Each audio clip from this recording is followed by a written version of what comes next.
Hello மக்களே! எல்லாரும் எப்படி இருக்கீங்க? நலமா இருக்கீங்களா? இன்னைக்கான ஒரு சூப்பரான சீன் பார்த்தரலாமா? ஸ்டார்ட்டிங்ல ஹீரோயின் வந்து ஒரு ஃபோன் வச்சிருப்பாங்களா, அந்த ஃபோனுக்கு ஒரு கால் வரும். அத எடுத்தோனே ஹலோ அப்படின்னு சொல்லிட்டு பேசிட்டு, வெயிட்டிங் ஃபார் 1 நிமிட் அப்படின்னு சொல்லிட்டு, மாமா உனக்கு ஃபோனு மாமா அப்படின்னு சொல்லிட்டு ஹீரோ கிட்ட வந்து குடுப்பாங்க. ஹீரோ வந்து பேசும்போது பார்த்தீங்கன்னா, ஓகே சார். இன்னும் 1/2 மணி நேரத்துக்குள்ள வந்துடுறேன் சார் அப்படின்னு சொல்லிட்டு, திரும்ப ஃபோன அவங்கள்ட்டயே குடுக்கும்போது, வாங்கி அவங்க உள்ள வச்சுப்பாங்க. அப்படிங்கும்போது, ஃபோன வைக்கிற இடமாடி இது அப்படின்னு சொல்லிட்டு அவரு கோவப்படுவாரு. யார் மாமா ஃபோன்லன்னு கேட்கறதுக்கு கூட ஒரு பதில் சொல்ல மாட்டாரு. இத தான் நினைச்சு திட்டுவாரு. என்ன வந்துட்டு இப்ப அவங்க வந்து அவர வந்து வம்பு வளர்த்துட்டே தான் இருப்பாங்க. ஏன்னா அவங்க முறை பொண்ணு தானே. அவ ஹீரோயினுக்கு வந்து ஹீரோவை ரொம்பவே பிடிச்சிருக்கும். ஹீரோவுக்கும் பிடிக்கும். வெளியே காட்டிக்க மாட்டாரு. அதே மாதிரி இவங்க பேசிட்டே இருக்கும்போதே பார்த்தீங்கன்னா, இப்போ இவங்களுக்கு கால் பண்ணாங்களா, அவங்கள பார்க்கறதுக்காக இப்போ ஹீரோ வந்து அவரோட மேனேஜர்னு ஒருத்தர் இருப்பார்ல, அதாவது இன்சார்ஜ்னு ஒருத்தர், அவரை கூட்டிட்டு வருவார். அவர் வந்துட்டு ஒரு ஹோட்டலில் தான் தங்கியிருப்பார். இப்போ அங்கே வரும்போது பார்த்தீங்கன்னா, எங்கே இருக்காங்கன்னு விசாரிச்சுட்டு அவங்கள பார்க்க வருவாங்க. வரும்போது அவங்க வந்துட்டு கேட்கும்போது, இந்த ஊரில் வந்துட்டு அதாவது ஹீரோ பேரை சொல்லி கேட்பாங்க, யார் அதுன்னு கேட்கும்போது, நான் தாங்க அப்படின்னு சொல்லிட்டு ஹீரோ சொல்லுவார். இந்த ஊரில் உங்கள் செட்டு தான் பெரிய ஆட்டக்காரமாவே, நான் அந்த ஊரில் விசாரிச்சு பார்த்ததில் பயங்கரமாக ஆடுவீங்களாமே அப்படின்னு ஹீரோக்கு ரொம்ப சந்தோஷமாக இருக்கும். எங்கள் ஊரில் ஒரு 7 நாளைக்கு திருவிழா வருது, அங்கே வந்து ஆடணும் அப்படின்னு சொல்லிட்டு சொல்லுவாங்க. பார்த்தீங்கன்னா வந்துட்டு இது மாதிரி சொல்லும்போது பார்த்தீங்கன்னா, இப்போ எவ்வளோ கேட்குறீங்க அப்படின்னு சொல்லிட்டு அவர் கேட்பாரு. உடனே ஹீரோ என்ன சொல்வாருன்னா, நீங்களே பார்த்து சொல்லுங்கள் சார் அப்படின்னு சொல்லிட்டு சொல்லுவோம். 7 நாளைக்கு என்ன எதாகும் அமௌண்ட்டை நீங்களே சொல்லுங்கள் அப்படின்னு சொல்லிட்டு ஹீரோ சொல்லுவோம். இப்போ அவர் என்ன சொல்வாருன்னா, நீங்கள் இந்த மாதிரி சரி ஓகே நான் கணக்கு போடுறேன் அப்படின்ற மாதிரி அவர் சொல்வார். உடனே இவர் என்ன சொல்வாருன்னா, சரி நீங்கள் எந்த ஊருன்னு சொல்லிட்டீங்கன்னா நாங்கள் பஸ்ஸை பிடிச்சி நாங்களே வந்துடுவோம் அப்படின்னு சொல்லிட்டு ஹீரோ சொல்லுவோம். அதுக்கு அந்த ஆள் என்ன சொல்வாருன்னா, பஸ்ஸை பிடிச்சலாம் வர முடியாதுப்பா, இது வந்து அந்தமானில் நடக்குது, கப்பலில் தான் போகணும்னு இன்னும் கொஞ்சம் அவங்களுக்கு சந்தோஷமாக இருக்கும். வர செலவு அதெல்லாம் போக அவங்களோட இப்போ உங்களுக்குன்னு கொடுக்குற காசு வந்து பார்த்தீங்கன்னா, ஒரு நாளைக்கு 1 லட்சம்னு சொல்லிட்டு 7 நாளைக்கு 7 லட்ச ரூபா அப்படின்னு சொன்னோடனே பார்த்தீங்கன்னா, ஹீரோ கூட ஒருத்தர் வந்திருப்பார்ல, அவர் மயக்கம் போட்டே கீழே விழுந்துருவாரு. பார்த்தீங்கன்னா வந்துட்டு இப்போ எல்லாம் பேசி முடிச்சிருவாங்களா, பேசி முடிச்சோன்னு மொத்தம் எத்தனை ஆட்டக்காரங்க அப்படின்னு கேட்டோன்னு பார்த்தீங்கன்னா, இது மாதிரி ஒவ்வொருத்தர் அந்த ஒத்து அதுக்கப்புறம் அந்த ஆட்டக்காரி மெயின் ஆட்டக்காரின்னு மொத்தமாக சேர்த்து எல்லாரையும் சேர்த்து கணக்கு சொல்லிடுவார். ஹீரோ சொன்னதுக்கப்புறம் பார்த்தீங்கன்னா, ஏன் ஒருத்தவர் மயக்கம் விழுந்துட்டாரு, இவன் எதுக்கு மயக்கம் போட்டான் அப்படின்னு அவங்க கேட்கும்போது, அவன் பித்து வியாதிக்காரன், அவனுக்கு சின்ன சின்ன நேரத்துலலாம் மயக்கம் வரதான் செய்யுன்னு சொல்லி சமாளிச்சிருவாங்க.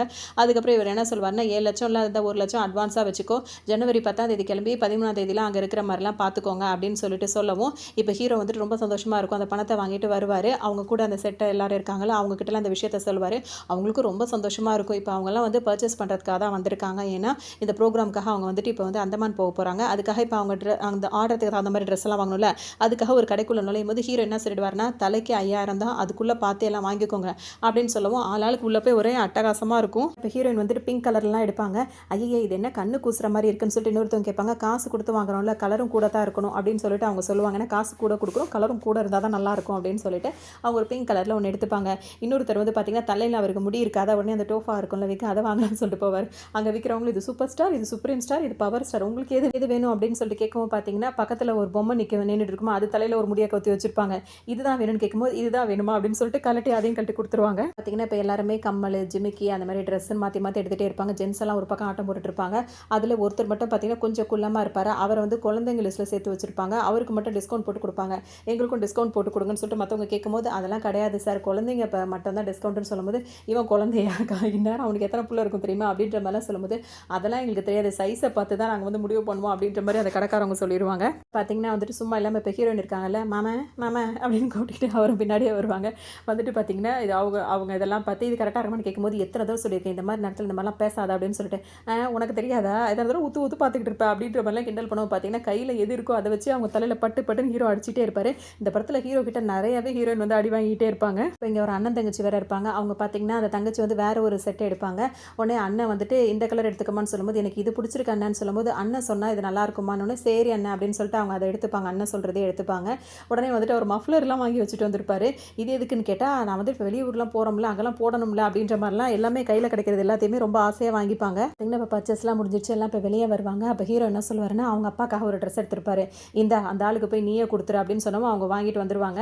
இந்தடி சூறாவளி, இந்த பேர் நீ ஏதோ ஒரு ட்ரெஸ் எடுத்து வந்திருக்கீல்ல, அதை தூக்கி போட்டு அது நல்லாவே இல்லை, இந்த புடவையை கட்டு அப்படின்னு சொல்லுவார். அப்படியே இவங்களுக்கு ரொம்ப சந்தோஷமாக இருக்கும்.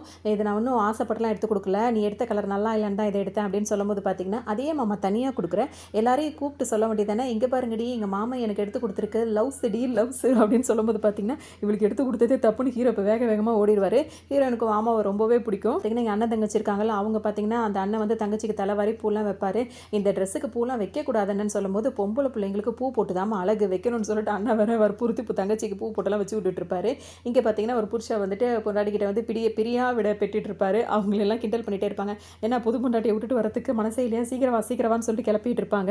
பார்த்தீங்கன்னா இப்போ எல்லாரும் அவங்கவுங்க வீட்டில் சொல்லிட்டு வந்துட்டே இருப்பாங்க. அப்போ ஹீரோனோட அம்மாவுக்கு வந்துட்டு ஹீரோ கூட ஹீரோயின் நெருங்கி பேசுறது கொள்றது என்னதான் முறப்பாயினா இருந்தாலும் அவங்களுக்கு சுத்தமாக பிடிக்காது. அது வந்து அவங்க கூட இருக்காரு அப்படின்னு சொல்லிட்டு இவங்களுக்கு ரொம்ப கோவமா வந்துட்டே தான் இருக்கும். இது ஹீரோயின் இதெல்லாம் கண்டுக்கவே மாட்டாங்க. சரின்னு சொல்லிட்டு இப்போ எல்லாம் கிளம்பிட்டு இருக்கும்போது பார்த்தீங்கன்னா ஹீரோ என்ன சொல்லுவாருன்னா, போய் எல்லாரும் அந்த ஆள்கிட்ட போய் ஆசீர்வாதம் வாங்கிட்டு வாங்க அப்படின்னு சொல்லுவார். யார்கிட்டன்னு கேட்கும்போது அதான் எங்கள் அப்பா அப்படின்னு சொல்லுவார். அந்த ஆள் எப்படி தான் அப்படிலாம் பண்ணிட்டு இருந்தாலும் அவர் பெரிய வித்தக்காரன், அவர்கிட்ட போய் ஆசீர்வாதம் வாங்குங்கன்னு சொல்லும்போது பார்த்தீங்கன்னா எல்லாரும் இப்போ அங்கே போவாங்க. அதோட பார்த்தீங்கன்னா இவர் சொன்ன உடனே இப்போ ஹீரோயின் வந்து பக்கத்தில் வந்து மாமா அப்படின்ட்டு உட்காருவாங்க. உனக்கு மட்டும் தனியாக சொல்லுமா பொடி அப்படின்னு சொன்னோன்னே அவங்க பாட்டுக்கு எந்திச்சு ஓடிடுவாங்க. அங்கே போனோன்னு பார்த்தீங்கன்னா எல்லாரும் கூட்டமாக போய் ஆசீர்வாதம் வாங்குறாங்களா, எல்லாம் ஒன்றா வாங்கியிருந்தா கூட பிரச்சனை இருக்காது. அதில் ஒருத்தர் பெரியவர் இருப்பார், அந்த டோஃபா வாங்கினார்ல அவர் வந்துட்டு எல்லாரும் அமைதியாக இருங்க, இதில் பெரியவனே வயசுக்கு பெரியவனாக தான் நான் போய் ஆசீர்வாதம் வாங்கிட்டு வந்துடுறேன்னு சொல்லிட்டு அவர் குளிச்சுட்டு உட்காந்துருப்பார். அது ஹீரோட அப்பா. அவர்கிட்ட போய் ஆசீர்வாதம் பண்ணுங்கன்னு கேட்கும்போது பார்த்தீங்கன்னா ஒரு சட்டியில் தண்ணி மெத்தி தலையில் ஊற்றிட்டு இருப்பார். அந்த சட்டியை வச்சு தலையில் நல்லா 4 டங்குன்னு 4 அடியை போட்டுருவார். ஊருக்குள்ள மானம் மாறி இதை வாங்கினது பார்த்தா வெளியூரில் போய் மானத்தை வாங்க போறீங்களா, ஓடலாம் அப்படின்ட்டு எல்லாரையும் விரட்டி விட்டுருவாரு. இப்போ அவருக்கு கோவம் எதுக்குன்னா அந்த டோஃபா வச்சிருக்காருல அதை பார்த்து தான் அவருக்கு ரொம்ப கோவம் வந்திருக்கு. நல்லா வேணும் இந்த வயசில் டோஃபா கேட்குதா அப்படின்னு சொல்லிட்டு இப்போ தான் சூறாவளி ஹீரோயின் வருவாங்க. வந்தவுடனே சூறாவளி இந்த புடவையில் நல்லா இருக்கடி அப்படின்னு சொல்லும்போது வாங்கி கொடுத்தது யாரு, உன் மாமனாச்சே, அப்பனுக்கும் உனக்கும் ஒரே ரசனை அப்படின்ற மாதிரிலாம். சரி வர மாமானோன்னா பார்த்து போயிட்டு வாடி அப்படின்ற மாதிரிலாம் மாமனார் சொல்லிப்பாரு. வந்துட்டு இப்போ எல்லாரும் வந்துருவாங்களா, வந்தோன்னு ஹீரோ கேட்பாரு என்ன ஆசீர்வாதம் வாங்கிட்டீங்கன்னு கேட்கும்போது வாங்கிட்டு நிறையவே கொடுத்தாரு, நீ வேணா போய் வாங்கிட்டு வரியா அப்படின்ற மாதிரிலாம் கிண்டல் பண்ணிட்டு இருப்பாங்க. உடனே வாங்கடி சீக்கிரம் உடனே பின்னாடியே துரத்திட்டு வந்துட போறான்னு இப்போ எல்லாம் போயிட்டே இருப்பாங்க. இப்போ ஏர்போர்ட்டுக்கு எல்லாம் வேகமாக வந்துட்டே இருக்கும்போது பார்த்தீங்கன்னா இடையில ஒருத்தர் வந்து நின்றுட்டு இருப்பார். தலையை நல்ல எண்ணெய் தேய்ச்சி வாரி கண்ணாடிலாம் போட்டு அம்மாஞ்சி மாதிரி நின்றுட்டு இருப்பாரு. அவர் வந்து அந்த சூறாவளி அங்கே ஹீரோ இருக்காங்களா அவங்கள பார்க்கும்போதெல்லாம் ஒரு மாதிரி வெக்கப்பட்டு சிரிச்சிட்டே இருப்பார். அவங்க போகும்போது அவங்கள போனதுக்கப்புறம் கடைசியாக ஒருத்தர் வர பிடிச்சி எந்த ஊரில் நான் ஆட்டம் அடுத்தது நடக்குதுன்னு கேட்கும்போது ஆட்டம்லாம் இந்த ஊரில் கிடையாது, அந்த மாலில் நடக்குது அப்படின்னு சொல்லிட்டு போயிடுவாங்க. இவங்க ப்ரோக்ராம் எங்கே நடந்தாலும் அதை மிஸ் பண்ணாமல் இவர் வந்து ஒவ்வொரு ப்ரோக்ராமையும் பார்க்கக்கூடியவராக இருப்பார். இப்போ எல்லாருமே அந்த கப்பல் இதுக்கு வந்துருவாங்க. எல்லாரும் கப்பலில் ஏறணும்ல, ஏறி செக்கிங்லாம் முடிச்சுட்டு இப்போ எல்லாம் உள்ளே வந்துருவாங்க. ஹீரோயின் பார்த்தீங்கன்னா இப்போ தலையில் கொண்டை போட்டுட்டு வேகமாக வருவாங்க. அந்த கேப்டன்லாம் இருப்பாங்களா அவங்கள்ட்ட போயிட்டு வணக்கம் சார், சரக்கடைமா சார் அப்படின்னு கேட்டுகிட்டே இருப்பாங்க. அப்படின்னு சொல்லி கேட்கும்போது 2 தடவை டப் டப் அப்படி தப்பி அப்படின்னா ஒரு மாதிரியான மிமிக்ரிலாம் பண்ணிட்டு அது கிடைக்குமா அப்படின்லாம் கேட்டுகிட்டே இருப்பாங்க. கப்பலில் போகிறதுனால டைட்டானிக் படம் ஓடிட்டு இருக்குமா, எல்லாருக்கும் அதை பார்த்துட்டு இருப்பாங்களா. உடனே ஹீரோயின் போய் இப்போ ஹீரோ பக்கத்தில் உட்காந்துப்பாங்க. குத்துக்கள் மாதிரி பக்கத்தில் நான் இருக்கும்போது நீ ஏன் மாமா அந்த வெள்ளக்காரையெல்லாம் பார்த்துட்டு இருக்கேன்னு எப்போ பார்த்தாலும் கவுச்சி பேசாது சொல்லியிருக்கேன்னு சொல்லிட்டு தலையில் 4 அடியை போட்டு அங்கேருந்து எந்திரிச்சு போயிடுவார். இப்போ அங்கேருந்து கிளம்பி வந்துருவாங்க. அதுக்கப்புறம் அந்தமானுக்கு வந்து இறங்கிடுவாங்க. அங்கே மாலெல்லாம் போட்டு பயங்கரமான வரவேற்பு இருக்கும். அதுக்கப்புறம் ஒரு பெரிய ஹோட்டலுக்கே கூட்டு போவாங்க. ஆத்தாடி இங்கேயே தங்க போகிறோன்னு சொல்லிட்டு எல்லாருக்கும் ரொம்ப சந்தோஷமாக இருக்கும். அங்கே போன உடனே பார்த்தீங்கன்னா வந்துட்டு ஹீரோயின் போய் அங்கேயே போய் இங்கே எது கிடைக்குமா அதை கிடைக்குமா அப்படி இப்படின்னு சொல்லிட்டு கேட்டுகிட்டே இருப்பாங்க. இவ என்ன கேட்குறான்ற மாதிரி அங்கே உள்ளவங்களுக்குலாம் கோவமாக வரும். நின்றுட்டு இருப்பாரு. என்ன சொல்வார்னா காலையில் 9 மணிக்கெலாம் ரெடி ஆகிருக்கணும் அப்படின்னு சொல்லிட்டு சொல்லவும் பார்த்து மேக்கப் போட்டு ரெடி ஆயிருங்க அப்படின்னு சொல்லுவார். அப்புறம் வந்து இது கிடைக்குமான்னு கேட்கும்போது பார்த்தீங்கன்னா அதனால என்ன சொல்வார்னா அதுக்கெலாம் நான் ஏற்பாடு பண்ணுறேன், உன் பேர் என்னன்னு கேட்கும்போது ஹீரோயின் என்ன சொல்லுவாங்கன்னா மிஸ்டர் சூறாவளி அப்படின்னு சொல்லுவாங்க. இப்போ ப்ரோக்ராம்க்கான நேரம் வந்துருமா, எல்லாரும் மேக்கப் போட்டுகிட்டே இருக்கும்போது ஹீரோயின் பார்ப்பாங்க. ஹீரோ வேற ஒருத்தருக்கு மேக்கப் போட்டுட்டு இருப்பாரு. சீக்கிரம் ஒருத்தவங்க ஹெல்ப் பண்ணிட்டு ரெடி ஆகுங்க, நேரம் ஆகுதுன்னு சொல்லும்போது பார்த்தீங்கன்னா ஏ மாமா இங்கே வா அப்படின்னு சொல்லி கூப்பிடும்போது ஹீரோ வந்து வேற ஒரு ஆள் அனுப்பி ஹீரோயினுக்கு மேக்கப் போட சொல்வார். அவரும் ஹீரோயின் கிட்ட வந்து உட்காருவாங்க. அவங்க இருக்கிற ஹைட்டுக்கு ஒரே தான் உதப்பார்.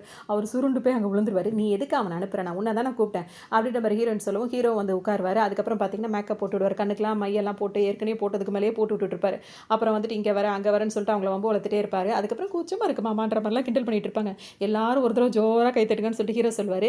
எதுக்குன்னு சொல்லிட்டு எல்லாம் கேட்கும்போது நம்ம சூறாவளிக்கு கூச்சமாக இருக்கான் அப்படின்னு சொல்லிட்டு ஹீரோ வர பயங்கரமாக அவங்கள கலாய்ச்சிட்டு இருப்பாரு. பார்த்தீங்கன்னா இப்போ டான்ஸும் ஆட ஆரம்பிச்சிருவாங்க. செம்மையாக ஆடுவாங்க. உண்மையாகவே நல்லா இருக்கும். எல்லாருமே நல்லா ஆடுவாங்க. அந்த பாட்டுக்கு ஏற்ற மாதிரி கரெக்டாக இருக்கும். அந்த பர்ஃபார்மன்ஸ் பார்க்குறதுக்கே நல்லாயிருக்கும். அந்த டான்ஸ் எல்லாம் முடிஞ்சோன்னு பார்த்தீங்கன்னா மணி 10:30 மணி ஆகும். திரும்ப ஹீரோ வந்துட்டு அங்கே கூப்பிட்டு வந்தாங்கல்ல, அந்த குரூப் எல்லாம் உட்காந்துட்டு ஹீரோ கூப்பிடுவாங்க. என்னன்னு சொல்லி கேட்கும்போது மணி 10:30 கொஞ்சம் கவனிப்பே சரியில்லைன்னு சொல்லும்போது என்ன சார் அப்படின்னு சொல்லி கேட்கும்போது 10:30 மணி ஆகுது, கூட்டு வந்த அந்த பொண்ணுங்கள்லாம் இருக்காங்களா அவங்களை கண்ணிலே காட்ட மாட்டேறியப்பா அப்படின்னு சொல்லும்போது பார்த்தீங்கன்னா ஹீரோக்கு என்ன பண்ணுறதுன்னு தெரியாது. சரி வாங்க அப்படின்னு சொல்லிட்டு இப்போ எல்லாரையும் தங்க வச்சிருக்க இடத்துக்கு கூட்டு போனால் அங்கே ஹீரோயினுக்கு வந்து ட்ரிங்க்ஸ் பண்ணிட்டு உட்காந்துட்டு இருப்பாங்க. பார்க்கவே பொம்பளை மாதிரி சுத்தமாக இருக்காது. அந்த மாதிரி அவங்க இஷ்டத்துக்கு உட்காந்துட்டு இருப்பாங்க. இங்கே பார்த்தீங்கன்னா உள்ளே வந்தோடனே ஹீரோ வந்து என்ன சொல்வார்னா பார்த்துக்கிட்டிங்களா, கண்ணில் காட்ட சொன்னீங்க காட்டிட்டேன், போங்கன்னொன்னே என்ன எங்ககிட்டே வம்பு பண்ணுறியான்னு சொல்லி கேட்கும்போது பின்ன என்ன சார் இந்த மாதிரி ஒரு பொழப்புக்காக வந்தவங்களை வந்துட்டு இந்த மாதிரி கோணத்தில் தான் பார்ப்பீங்களா அப்படின்னு சொல்லிட்டு ஹீரோ கேட்கவும் ஹீரோ நாங்கள் யாருன்னு தெரியாமல் பேசுகிறேன்னு சொல்லிட்டு ஹீரோ ஒரு வார்த்தை தான் அவர் சொல்லுவார். அவ்வளோதான். ஹீரோயின் சொல்ல வேண்டியதில் விரட்டி அடிப்பாங்க பாருங்கள். சரியான அடியாக இருக்கும் ஒவ்வொருத்தர். ஏன்னா அவங்க மாமாவை யாராவது ஒரு வார்த்தை சொல்லிட்டு ஹீரோனுக்கு சுத்தமாக பிடிக்காது. செம்ம கோவம் வந்துடும். அடின்னு போட்டு புரட்டி எடுத்துருவாங்க. அவங்களாம் விட்டா போதுன்னு சொல்லிட்டு ஓடிடுவாங்க. அதோட இப்போ என்ன நடக்கும், பெருசாக ஆகிடும். அதுக்கப்புறம் உள்ள அவங்க தங்கியிருக்க இடத்துலேருந்து எல்லா திங்ஸையும் தூக்கி வெளியே போட்டு அவங்க வெளியே அனுப்பிடுவாங்க. அவங்களுக்கு ரிட்டன் டிக்கெட்டில் இருக்கும்ல, அந்த டிக்கெட்டை கொண்டு அந்த ஆளுங்கெல்லாம் கிழிச்சு போட்டுருவாங்க. நீங்கள் எப்படி ஊருக்கு போகிறீங்க நான் பார்க்குறேன், போய் பிச்சை எடுங்க அப்படி இப்படின்னு சொல்லிட்டு சொல்லவும் பார்த்தீங்கன்னா இப்போ எல்லாரும் நடு ரோட்டில் உட்காந்துருக்க மாதிரி ஆகிடும். ஹீரோக்கா இப்போ ஹீரோயின் மேலே செம்ம கோவம் வரும். ரோட்டில் வந்து உட்காந்துட்டு இருப்பாங்க. மழை வேறு அதிகமாக பெஞ்சிட்டே இருக்குமா. அந்த தலையில் டோஃபா வச்சிருக்காருல, வாயை வச்சுட்டு சும்மா இல்லாமல் அவர் என்ன சொல்வார்னா ஊரில் நம்பி எனக்கு ஒரு யோசனைன்னு வரும். என்னன்னு கேட்கும்போது ஊரில் வாங்கின பொருள் எல்லாம் வித்துட்டு பேசாமல் இங்கேருந்து போயிடலாமான்னு சொல்லி கேட்கும்போது தலையில் ஹீரோ கையை வச்சு பிடுங்கி அந்த டோஃபா எடுத்து கேட்பார். இதை வச்சுக்கிட்டா அப்படின்னு சொல்லணும். பார்த்தீங்கன்னா ஹீரோயின் திரும்பவும் சிரிக்க ஆரம்பிச்சிருவாங்க. எப்படி தான் உங்களுக்கு இந்த நேரத்தில் சிரிப்பு வருதுன்னு சொல்லிட்டு தலையிலே திரும்ப நங்குன்னு அடி பின்னாடி போட்டு ஹீரோ அடிப்பார். ஊருக்கு போய் ஆகணும்னா அங்கே ஏதாவது வேலை பார்க்கணும், அப்போ தான் அவங்களுக்கு கையில் காசு கிடைக்கும். அந்த காசை எடுத்துகிட்டு தான் இப்போ ஊருக்கு போகிறேன், என்ன பண்ணலான்னு பார்க்கும்போது பார்த்தீங்கன்னா அங்கே வந்துட்டு கட்டட வேலை செய்வாங்களா, அங்கே போய் இவங்க சேர்ந்துப்பாங்க. சரின்னு சொல்லிட்டு எல்லாரையும் சேர்த்துப்பாங்க. இப்போ அவங்களுக்கும் கொஞ்சம் ஆள் தேவைப்படும். சேர்த்துட்டோன்னே எல்லாருக்கும் அந்த வேலை புதுசு தான், எல்லாருமே அட்ஜஸ்ட் பண்ணி பார்த்துக்கிட்டே இருப்பாங்க. அப்போ ஹீரோயின் நடக்கும்போது பார்த்தீங்கன்னா அவங்க காலில் ஒரு பெரிய அணி குத்துறோன்னு பார்த்தீங்கன்னா அவங்களால தாங்க முடியாது, வலி தாங்க முடியாமல் கதறிட்டே உட்காந்துட்டு இருப்பாங்க. அப்போ ஒருத்தவங்க சில பேர்லாம் அவங்களுக்கு வந்து ட்ரீட்மெண்ட் பண்ணுற மாதிரி ஃபர்ஸ்ட் எய்ட் பண்ணிட்டு இருப்பாங்க. சில பேர் வந்து சொல்லுவாங்க ஹீரோ கிட்ட, இந்த மாதிரி அவளோட காலில் வந்து ஆணி குந்திருச்சு. உடனே ஹீரோக்கு செம்ம கோவத்தில் இருப்பா, அந்த காணி எப்படிங்க அவள் வாயில் குத்து போங்கடிங்க இருந்தா அப்படின்ற மாதிரிலாம், அவனால தான் இந்த மாதிரிலாம் பண்ணிட்டு இருக்கோன்னு சொல்லிட்டு ஹீரோக்கு கோவமாக தாங்காது. பார்த்தீங்கன்னா இப்போ அப்பவும் ஹீரோயின் வந்து பெருசாக அதெல்லாம் எடுத்துக்க மாட்டாங்க. அதோட அவங்க திரும்ப வேலை பார்க்க போயிடுவாங்க.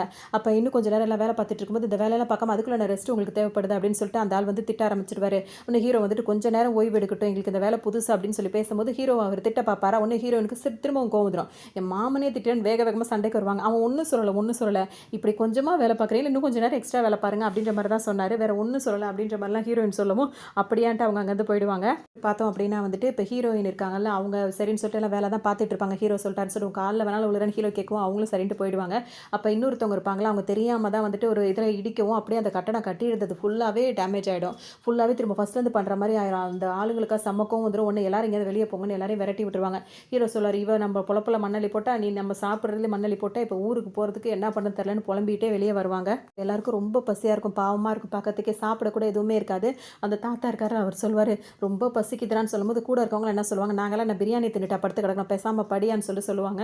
அந்த கூட இருக்க ஒரு லேடி வந்து என்ன சொல்லுவாங்கன்னா, இந்த ஆட்டத்தையும் பாட்டத்தையும் கற்றுக்கிட்டதுக்கு பதிலாக பேசாமல் நீச்சல் அடிக்க கற்றுக்கிட்டு இருந்தாலும் இந்த அந்தமான் கடலில் நீந்தியாவது ஊர் போய் சேர்ந்துருக்கலாமே அப்படின்னு சொல்லிட்டு ரொம்ப கவலைப்பட்டுட்டே இருப்பாங்க. ஹீரோ அமைதியாக தான் அவங்க வேலையை பார்த்துட்டு இருப்பாங்க. அப்போ ஹீரோ வந்துட்டு ஒரு டீ குடிக்க கூட யார்ட்டையும் காசு இல்லையாடா அப்படின்னு சொல்லிட்டு எல்லாம் கேட்கும்போது பார்த்தீங்கன்னா ஹீரோனுக்கு ஒரு மாதிரி ஆகிடும். டக்குன்னு என்ன பண்ணுவாங்கன்னா, எல்லாரும் வாங்கடா என் கூட அது அப்படின்னு சொல்லும்போது பார்த்தீங்கன்னா உடனே ஹீரோ என்ன சொல்வாருன்னா, அவரை நம்பி போகாதீங்க, இருக்கிறதையும் அவனும் இது பண்ணி விட்டுட்டு அவள் நம்மளை பிரச்சனையில் இழுத்து விட்டுருவா அப்படின்னு சொல்லி ஹீரோ சொல்லுவார். ஊருக்கு போய் சேரணும்னு நினைக்கிறவங்க என் கூட வாங்க, மற்றவங்களாம் இங்கேயே பட்னியாக கடந்து சாகுன்னு சொல்லிட்டு ஹீரோ போயிடுவாங்க. போனவங்க என்ன பண்ணுவாங்க, திரும்ப அதே மாதிரி மேக்கப் போட்டுட்டு ஆடுவாங்க பாருங்கள் ஆட்டம். அப்படி ஒரு ஆட்டம் ஆடுவாங்க. அந்த ஆட்டத்தில் பார்த்தீங்கன்னா அவங்களுக்கு நிறைய காசு வரும். அதை வந்துட்டு பார்த்தீங்கன்னா கடைசியில் அவங்க ரொம்ப முடியாமல் மயக்கம் போட்டே விழுந்துருவாங்க. அப்போ கூட இருக்கவங்க இப்போ ஏண்டி இப்படி ருத்ராதானம் ஆடுற அப்படி இப்படின்னு சொல்லி கேட்கும்போது, என் மாமா பசியாக இருந்தால் நல்லா தாங்க முடியாது, முதல் அதை சாப்பிட சொல்லு, என் மாமாக்காக நான் என்ன வேணா பண்ணுவேன் அப்படின்னு சொல்லிட்டு அவங்க அப்படியே அந்த மயக்கத்தில் அப்படி சொல்லுவாங்க. ஹீரோக்கு ரொம்ப ஒரு மாதிரி கஷ்டமாக போயிடும். அந்த அளவுக்கு அவங்க வந்து ஹீரோயின் வந்து ஹீரோ மேலே வந்துட்டு அவ்வளோ பிரியமாக இருந்துகிட்டே இருப்பாங்க. ஒரு வழியாக வந்துட்டு இவங்க இவ்வளோ போராட்டத்துக்கு அப்புறமா வந்துட்டு அவங்களுக்கு ஒரு வழி கிடச்சிடும். அதோட சரின்னு சொல்லிட்டு இப்போ ஊருக்கும் வந்துடுவாங்க. ஊருக்கு வந்தோடனே பார்த்தோம் அப்படின்னா வந்துட்டு ஹீரோயினுக்கு வந்து மாமா கிட்ட கல்யாணம் பேசணும் அப்படின்னு சொல்லிட்டு ஆசைப்பட்டுட்டே இருப்பாங்க. எப்போ மாமா என்ன கல்யாணம் பண்ணிக்க போகிற அப்படின்னு சொல்லிட்டு கேட்டுகிட்டே இருப்பாங்க. இவங்கெல்லாம் ஊருக்கு கிளம்பும் போது வந்து ஒருத்தர் என்ன போட்டு தலைவாரி ஒருத்தர் வந்தார்ல அம்மாஜி மாதிரி, அவர் வந்துட்டு அடிக்கடி வந்துட்டு ஹீரோனோட அம்மா வந்து பார்க்க வந்துடுவார். பார்த்துட்டு என்ன சொல்வாருன்னா, நான் உங்கள் பொண்ணை வந்து நான் விரும்புகிறேன் அப்படின்னு சொல்லுவார். அவங்க வந்து இந்த மாதிரி அவங்க வந்து இந்த மாதிரி டான்ஸ் ஆடுறவங்க தான், அவங்க உங்களுக்கு ஓகேவான்னு சொல்லி கேட்கும்போது, அந்த பொண்ணு ஆடுற டான்ஸ் ஒன்று கூட நான் விட்டது கிடையாது, எல்லாத்தையுமே நான் பார்த்துருக்கேன், எனக்கு அவளை கல்யாணம் பண்ணிக்கணும்னு ரொம்ப ஆசை அப்படின்னு சொல்லவும், ஹீரோயினோட அம்மாவும் வந்துட்டு அவருக்கு ஒரு நாள் எங்கள் வீட்டில் வந்து பாருங்கள் உங்களுக்கு எல்லாம் பிடிச்சிருந்தா அப்படி இப்படின்னு சொல்லவும், சரின்னு சொல்லிட்டு இங்கே ஒரு நாள் வரும்போது பார்த்தீங்கன்னா அவரோட வீடே வந்து பிரம்மாண்டமாக இருக்கும், நல்லா இருக்கும். அந்த வீட்டை பார்ப்பாரு. அந்த ஹீரோனோட அம்மா வந்துட்டு வீட்டை பார்ப்பாங்க. எல்லாத்தையும் பார்க்கும்போது அவங்களுக்கு ரொம்பவே பிடிச்சிருக்கும். இப்படி ஒரு வாழ்க்கை நம்ம பொண்ணுக்கு அமையிறது வந்து ரொம்பவே கஷ்டம், ஏன்னா இவ்வளோ கஷ்டப்பட்டுட்டா போகிற இடத்துல நல்லா இருக்கணும்னு ஒரு அம்மாவாக நினைக்கிற மாதிரி கொஞ்சம் எக்ஸ்ட்ராவே அவங்க நினைக்க ஆரம்பிச்சிருவாங்க. அதனால வந்துட்டு சம்மதம், இந்த கல்யாணத்துக்கு சம்மதம்னு சொல்லிட்டு வந்துருவாங்க. இப்போ ஹீரோயின் வந்து இந்த அளவுக்கு பிரியமாக இருக்கிறதுனால ஹீரோ வந்துட்டு பொண்ணு கேட்கலான்னு அவர் போகும்போது பார்த்தீங்கன்னா அவங்க அம்மா என்ன சொல்லிடுவாங்கன்னா, இந்த மாதிரி வந்துட்டு நீ கல்யாணம் பண்ணிக்கணும்னு நினச்சா இப்போ உன்னை கட்டி கல்யாணம் பண்ணிக்கிட்டான்னா அவளோட வாழ்க்கை வந்து இதே மாதிரி தான் போயிடும். இதே வந்து அவளுக்கு ஒரு நல்ல இடத்துல மாப்பிள்ளை பார்த்துருக்கேன், நீ நினச்சினா அவள் வாழ்க்கை நல்லா இருக்கும்னு நினச்சின்னா நீ வந்து அவளோட வாழ்க்கையை விட்டு ஒதுங்கிரு அப்படின்னு சொல்லவும் ஹீரோ வந்துட்டு அவள் நல்லா இருந்தால் போதும்னு சொல்லிட்டு ஹீரோவும் வந்துடுவார். இந்த விஷயம் ஹீரோனுக்கு தெரியும்போது அவங்க அம்மா கிட்ட போய் பயங்கரமாக சண்டை போடுவாங்க. அதோடு வந்துட்டு ஹீரோயின் கிட்டேயும் சொல்லுவார், நீ மாதிரி வேற ஒருத்தர் நீ கல்யாணம் பண்ணிக்கன்னு சொல்லும்போது உன் பொண்டாட்டி கிட்டே இப்படி பேச உனக்கு வெக்கமா இல்லை அப்படின்னு சொல்லிட்டு ஹீரோயின் சொல்ல வேண்டியதில் பயங்கரமாக திட்டி விட்டுருவாங்க. ஆனால் வந்து ஹீரோயினோட அம்மா வந்து ஒத்துக்காததுனால ஹீரோ என்ன பண்ணுவாருன்னா, அவங்க அம்மா சொல்கிறதுல ஒரு நியாயம் இருக்குது, அவளுக்கு ஒரு நல்லது நடந்தால் போதும் அப்படின்னு சொல்லிட்டு இந்த கல்யாணத்தை நீ பண்ணிக்கிட்டே தான் உன்ட்ட பேசும் அப்படின்னு சொல்லிட்டு ஹீரோவும் ரொம்ப கராராக இருக்கிறதுனால ஹீரோயினுக்கு இப்போ என்ன உனக்கு நான் கல்யாணம் பண்ணிட்டு நீ சந்தோஷமாக இருப்பீங்களா அப்படின்னு சொல்லிட்டு ஹீரோயின் வந்து அந்த ஆளை கல்யாணமும் பண்ணிப்பாங்க. இதோட பார்த்தீங்கன்னா ஹீரோயினும் பார்த்துக்கிற மாதிரியே இருக்காது. அவங்க கல்யாணம் பண்ணி அவங்க மாப்பிள்ளை வீட்டுக்கு போயிட்டாங்களா, ஹீரோக்கு ரொம்ப மனசு கஷ்டமாக இருக்கும். இருந்தாலும் அவரோட வேலையில் கவனம் செலுத்தி அவர் பாட்டுக்கு அவர் வேலையை பார்த்துட்டே இருப்பார். அப்போ தான் வந்துட்டு ஒரு கல்யாணம் பண்ணி வேறு ஊருக்கு போயிடுறாங்களா, ஹீரோவும் கொஞ்ச நாளுக்கு கவலையாக இருப்பார். அப்புறம் அவர் வேலையை தான் அவர் பார்த்துட்டே இருப்பார். ரொம்ப வருஷமாக, அதாவது கொஞ்ச நாள் போயிட்டே இருக்கும், இதே மாதிரி 1 வருஷம் ஆகிடும். அப்புறம் பார்த்தீங்கன்னா ஹீரோயினோட அம்மா இருக்காங்கல்ல, அவங்கள வந்து யதார்த்தமாக தான் அவர் பார்க்க வரும்போது பார்த்தீங்கன்னா இவங்களை பார்த்தாலே இவர் சரியாகவே இவங்க பேச மாட்டாங்கன்னு சொல்லிட்டு ஹீரோ பேசாமல் போகும்போது, உங்கள்கிட்ட கொஞ்சம் பேசணும் தம்பின்னு சொல்லிட்டு அவங்களா ஹீரோவை பார்த்து ஒரு விஷயத்த சொல்ல வருவாங்க. என்னன்னு சொல்லிட்டு கேட்கும்போது, இந்த மாதிரி என் பொண்ணுக்கு என்ன ஆச்சுன்னே தெரியல அப்படின்னு சொல்லும்போது, என்ன சொல்கிறீங்க, நல்லா தானே கல்யாணம் பண்ணி கொடுத்தீங்க அப்படின்னு சொல்லிட்டு ஹீரோ கேட்பாரு. அதுக்கு அவங்க என்ன சொல்லுவாங்கன்னா, நல்ல பையன் நினச்சி தான் கல்யாணம் பண்ணி கொடுத்தேன், இப்போ ஆனால் அந்த வீட்டுக்கு நான் போகும்போது இப்போ அந்த வீட்டில் அவங்க பெற்றவங்களா இருந்தவங்க வந்து அவங்க பெற்றவங்க இல்லை அப்படின்றது தெரியுது. அந்த வீட்லேயே அதுவே அவங்களோட வீடு இல்லைன்னு தெரியுது. அதனால் என் பொண்ணுக்கு என்ன ஆச்சுன்னே தெரியலப்பா, அவரை நேரில் பார்க்கவும் முடியல, பேசவும் முடியல, என்னன்னு நீ தான்ப்பா பார்க்கணும் அப்படின்ற மாதிரி இப்போ அவங்களுக்கு ஒரு பிரச்சனைன்னு வரும்போது ஹீரோ பார்க்க வந்துருவாங்க. ஹீரோவுக்கு ரொம்ப மனசு கஷ்டமாக போயிடும். என்னன்னு தெரியல அப்படின்னு சொல்லிட்டு இப்போ அவங்க கட்டி கொடுத்த இடத்தெல்லாம் விசாரித்து ஹீரோ போய் பார்க்க போவார். அங்கே ஹீரோயின் இருக்கவே மாட்டாங்க. அதோடு அங்கே சில பேர் இருப்பாங்க. அங்கே வந்து பார்த்திங்கன்னா அந்த மாதிரி தப்பாலாம் பொண்ணுங்க அந்த இடத்துக்குலாம் ஹீரோ போய் பார்க்கும்போது பார்த்திங்கன்னா அங்கே ஒரு இடத்துல வந்துட்டு ஹீரோனை அடைச்சி வச்சிருப்பாங்க. இங்கே என்னடி பண்ணுற அப்படின்னு சொல்லிட்டு ஹீரோ போய் பேச போகும்போது பார்த்திங்கன்னா அங்கே அவரோட புருஷன் வந்தோன்னா ஹீரோ போய் ஒளிஞ்சுப்பார். இதை வந்துட்டு அந்த ஆள் பார்த்துருவாரு. நான் இல்லாத நேரம் இவன் கூட வந்துட்டு நீ இது பண்ணிட்டு இருக்கே அப்படின்னு சொல்லிட்டு பார்த்திங்கன்னா ஹீரோ சம்மாடி அடிச்சு அங்கேருந்து வெளியே துரத்தி விட்டுருவாரு. ஹீரோனுக்கு ஒன்றுமே பேச மாட்டாங்க. ஹீரோக்கு இப்போ ஒன்றுமே புரியாது. ஏன் இவ இப்படி இருக்கா, எதுவுமே பேச மாட்டா, எவ்வளோ தைரியமான பொண்ணாக இருந்தால் இப்படி இருக்காள், ஒரு வார்த்தை சொன்னாலும் இப்படி இருப்பா, இப்போ அவளால் எதுவுமே முடியல, ரொம்ப பலகீனமாக இருக்காள் அப்படின்னு சொல்லிட்டு ஹீரோக்கு ரொம்ப ஒரு மாதிரி இருக்கும். அதனால் ஹீரோ இங்கே கண்டுபிடிச்சிட்டாங்கன்னு சொல்லிட்டு ஹீரோயினை வேறு இடத்துக்கு மாற்றி விட்டுருவாங்க. ஹீரோ சும்மா இல்லாமல் தேடி தேடி ஹீரோயினை போய் பார்க்க போவாங்க. அப்போ தான் பார்த்தீங்கன்னா ஹீரோயின் இப்போ வந்து நிறமாசமாக இருக்கிறது ஹீரோ இப்போ தான் முழுசாவே பார்ப்பாரு. என்னடி கோலம் இது அப்படி இப்படின்னு சொல்லி கேட்கும்போது தான் அவங்க கதறி கதறி அழ ஆரம்பிச்சிருவாங்க. அப்போ தான் அவங்க ஒரு ஃப்ளாஷ்பேக் சொல்லுவாங்க. இந்த மாதிரி நீ சொன்ன எங்கள் அம்மா சொன்னாங்க அப்படின்றதுக்காக இந்த கல்யாணத்தை நான் பண்ணிக்கிட்டேன், கல்யாணம் பண்ணி சந்தோஷமாக வாழலான்னு தான் அவங்க வந்திருப்பாங்க. வந்தோன்னு பார்த்தீங்கன்னா என்ன நடந்திருக்குன்னே தெரியாது. காலையில் எந்திரிச்சு பார்க்கும்போது பார்த்தீங்கன்னா இவங்க புருஷன் கூட இருக்கும்னு அப்படி தான் வச்சிருப்பாங்க. முழிச்சு பார்க்கும்போது வேற ஒரு ஆள் அங்கே இருப்பார்.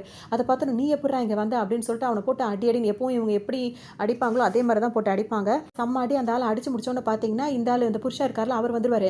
இந்த மாதிரி அவன் மேலே இப்படி நீ பண்ணுற அப்படின்னு சொல்லிட்டு இப்போ பொண்டாட்டின்னு கூட பார்க்காம பயங்கரமாக அவரை போட்டு அடிச்சு, அதாவது அவங்க அவ்வளோ பயங்கரமாக அடிச்சிருவார். அடித்தவொன்னே அவங்களால திரும்ப அடிக்கவும் முடியாது. அந்த அளவுக்கு அவங்க அடி வாங்கிட்டு உட்காந்துருப்பாங்க. அப்புறம் தான் அவங்களுக்கு தெரிய வரும் இவன் வந்துட்டு நல்லவன் கிடையாது. இவன் வந்துட்டு ஒவ்வொரு நாளும் வந்துட்டு ஹீரோயினை வந்துட்டு பார்க்க வந்தது, ஒவ்வொரு டான்ஸையும் வந்து பார்க்க வந்தது வந்து அவனுக்காக கிடையாது. இந்த மாதிரி டான்ஸ் ஆடுறவங்க மேலே சில பேருக்கு வந்து பெரிய பெரிய ஆளுங்களுக்குலாம் ஒரு ஆசை இருக்கும்ல, அதை வந்துட்டு அதை பிஸ்னஸாக பண்ணலான்ற மாதிரி இவன் வந்து எப்படி பண்ணுறதுன்னு தெரியாமல் கல்யாணம் பண்ணி கூட்டிகிட்டு வந்தால் இது ரொம்ப வசதியாக போயிடும் அப்படின்றதுக்காக இவன் நல்லவன் வேஷம் போட்டு அவங்க அம்மா கிட்ட கல்யாணம் பண்ணி கேட்டு அந்த மாதிரி கல்யாணம் பண்ணி கூட்டு வந்திருக்கான் அப்படின்றதெல்லாம் இப்போ ஹீரோனுக்கு தெரிய வந்துடும். பார்த்தோன்னு ரொம்பவே மனசொடைஞ்சு போயிடுவாங்க. ஏன்னா இப்போ நம்ம வாழ்க்கை போயிடுச்சு அப்படின்ற மாதிரி இருக்கும்ல, மனசு கஷ்டமாக இருக்கணும், இன்னொரு ஆள் கூட எப்படி இருந்துட்டான் அப்படின்னு சொல்லிட்டு இதை வழக்கமாகவே அந்த ஆள் வச்சுட்டு இருப்பாரு. அதுவா அவங்களால வந்து எவ்வளோ போராடி பார்ப்பாங்க. அதுக்கப்புறம் ஒரு கட்டத்தில் முடியாது. என்ன ஆகும் அப்படின்னு சொல்லிட்டு பார்த்தீங்கன்னா இந்த மாதிரி பெரிய பெரிய ஆளுங்களாம் வந்துட்டு சில பேருக்கு குழந்தை இல்லாமல் இருக்கும்ல, அவங்களாம் என்ன பண்ணுவாங்கன்னா இங்கே இந்த மாதிரி பொண்ணுங்களெல்லாம் நிறைய பொண்ணுங்களை அடைச்சி வச்சிருப்பாங்க. அதில் வந்து யார் மூலயமா அவங்க குழந்தை பெற்றுக்கு நினைக்கிறாங்களோ அவங்கள செலக்ட் பண்ணுவாங்க. அதில் பார்த்தீங்கன்னா ஹீரோயின் தான் வந்துட்டு ஒரு இதாக இருக்கா அப்படின்னு சொல்லிட்டு அவளை செலக்ட் பண்ணிடுவாங்க. இப்போ அப்படி தான் ஹீரோயின் இப்போ வந்து குழந்தைய உண்டாயிருப்பாங்க. அவங்களுக்கு பார்க்கவே பாவமாக இருக்கும். இந்த படம் உண்மையிலே ரொம்ப மனசு கனமான ஒரு படமாக தான் இருக்கும். அதை பார்க்கும்போது பார்த்தீங்கன்னா அப்படி தான் இப்போ அவங்க நிறமாசமாக இருக்காங்க அப்படின்ற விஷயம் தெரிய வந்துடும். அதுவும் என்ன சொல்லியிருப்பாங்கன்னா விஷயத்தை எல்லாத்தையுமே ஹீரோயின் சொல்லிட்டு வந்து கதறி கதறி அழுதுகிட்டே இருப்பாங்க. ஐயோ நீ ஏடி இப்படி போய் மாட்டேன், எவ்வளோ தைரியமாக இருந்த, ஏன்டி இப்படிலாம் பண்ணுற அப்படின்னு சொல்லிட்டு ஹீரோ ரொம்ப எப்படியாவது ஹீரோயினை காப்பாற்றணும்னு சொல்லிட்டு நினச்சிட்டே இருப்பார். அந்த இடத்துக்கு திரும்பவும் ஒரு வீட்டுக்காரர் வந்துருவார். எத்தனை தடவை அடித்தாலும் நீங்களாம் திருந்தவே மாட்டீங்களான்னு சொல்லிட்டு திரும்பவும் ஹீரோ போட்டு அடிக்க ஆரம்பிச்சிருவாரு. அவங்கள்ட்ட அதெல்லாம் காப்பாற்றி ஹீரோயின் எப்படியா கூட்டு போகணும்னு நினைக்கும் போது பார்த்தீங்கன்னா திரும்பவும் ஹீரோ அடிச்சு போட்டு கூட்டு போயிடுவாங்க ஹீரோயினை. எதுக்காக அப்படின்னு சொல்லிட்டு பார்த்தோம் அப்படின்னா ஹீரோயின் வந்து இப்போ நிறமாசமாக இருப்பாங்க. அந்த நிறமாசமாக இருக்கும்போது அந்த தாத்தா இருக்கார்ல, வயசான தாத்தா, அவரோட குழந்தை தானே இப்போ பிறக்கணும். இந்த தேதியில் இந்த டைமில் தான் குழந்தை பிறக்கணும். அப்போ வந்து அதுக்கு முன்னாடி பின்னாடி பிறந்துடக்கூடாது, அப்போ தான் என் குடும்பத்துக்கு நல்லது, அந்த டைமில் ஆப்ரேஷன் பண்ணி எடுத்துருங்க அப்படின்ற மாதிரிலாம் சொல்லிடுவார். ஹீரோனா ரொம்ப வீக்காக இருப்பாங்க. இப்போ அவங்க அந்த குழந்தைய ஆப்ரேஷன் பண்ணி எடுத்தாங்கன்னா வந்து அவங்க இறந்து போயிடுவாங்க. இல்லை குழந்தைக்கு எதுவும் ஆகக்கூடாதுன்னா இப்படி தான் இருக்கணும் அப்படின்ற மாதிரிலாம் இருக்கும். பரவாயில்ல அப்படின்னு சொல்லிட்டு இதை டாக்டருங்கெல்லாம் பண்ண மாட்டோம், ரொம்ப ரிஸ்க் அப்படின்னு சொல்லவும் அந்த இதெல்லாம் பண்ணுவாங்கள்ல, போஸ்ட்மார்ட்டம்லாம் பண்ணுவாங்களா, அந்த இடத்துக்கு கூட்டு போய் அங்கே வந்து அசிஸ்டண்ட்டாக இருப்பாங்களா, ஹெல்ப்பர்ஸாக, அவங்கள வச்சு பண்ண சொல்கிற அளவுக்கு இந்த வில்லனுங்களுக்குலாம் வந்துடுவாங்க. அவங்களுக்கு என்னென்னா அந்த குழந்தைய பற்றி அவங்கள்ட்ட கொடுக்கணும், அவ்வளோதான். ஹீரோயினுக்கு என்ன ஆனாலும் அவங்களுக்கு கவலை கிடையாது, காசு வாங்கணும் அப்படின்ற மாதிரி அவங்க பிளான் பண்ணிடுவாங்க. கடைசி நேரத்தில் ஹீரோ வந்துட்டு வரும்போது பார்த்தீங்கன்னா அவ்வளோ பேர்கிட்ட போராடி சண்டை போட்டு எப்படியாவது ஹீரோயினை காப்பாற்றணும்னு சொல்லிட்டு வருவார். ஆனால் இவர் ஹீரோ வரத்துக்கு முன்னாடியே ஹீரோயினுக்கு ஆப்ரேஷன் பண்ண ஆரம்பிச்சிருவாங்க. ஆப்ரேஷன் பண்ண ஆரம்பிச்சோன்னு பார்த்தீங்கன்னா ஹீரோயின் அந்த இதுலேயே இறந்தே போயிருப்பாங்க. பாவம், அவங்களுக்கு வந்து எப்படி சொல்கிறது, எனக்கு அதுக்கு மேலே சொல்ல தெரியல. அதோட அவங்க இறந்தே போயிருப்பாங்களா, அந்த குழந்தை பிறந்துட்டு இருக்கும். அதோட வந்துட்டு ஹீரோக்கா மனசு ரொம்ப தாங்காது. எல்லாரையும் போட்டு இருக்கிற வெறியில் அத்தனை பேரையும் போட்டு சாத்தி எடுத்து எல்லார் கதையும் முடிச்சு விட்டுருவாரு. அந்த குழந்தைய கையில் எந்திரிக்கிற மாதிரியே வந்து இந்த படத்தை முடிப்பாங்க. இந்த படம் வந்து பார்க்கறதுக்கு ரொம்ப ரொம்ப நல்லாயிருக்கும். கண்டிப்பாக பார்க்காம இருந்தீங்கன்னா கண்டிப்பாக பாருங்களேன். நிச்சயமாக உங்களுக்கு இந்த கதை ரொம்பவே பிடிச்சிருக்கும்னு நினைக்கிறேன். இன்னொரு கதையில் சந்திக்கலாம்.